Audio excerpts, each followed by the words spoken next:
என்ன பார்க்குற? வா. நீங்க அவங்க கிட்ட இன்ஃபார்ம் பண்ணிடுங்க. சரிங்க மேடம். S sir. யாரை பார்க்கணும்? டாக்டர் மதுமிதா. Patient name?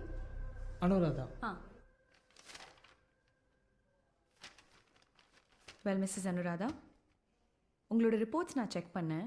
சாருக்கு எந்த இஷ்யூவும் இல்லை. ஜஸ்ட் ஒன் திங், உங்களோட ஓவரி எக்ஸ் மட்டும் ஒரு பேபி ஃபார்ம் பண்ணுற அளவுக்கு ஹெல்த்தியாக இல்லை.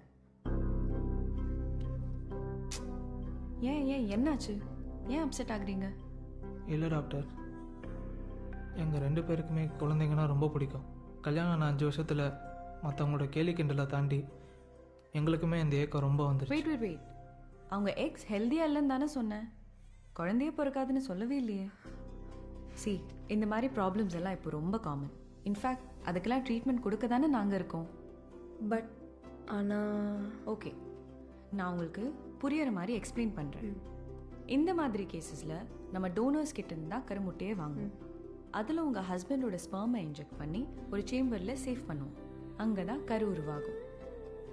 அதை உங்கள் கர்ப்பப்பையில் ஒரு ஊசி மூலமாக இம்ப்ளான்ட் பண்ணி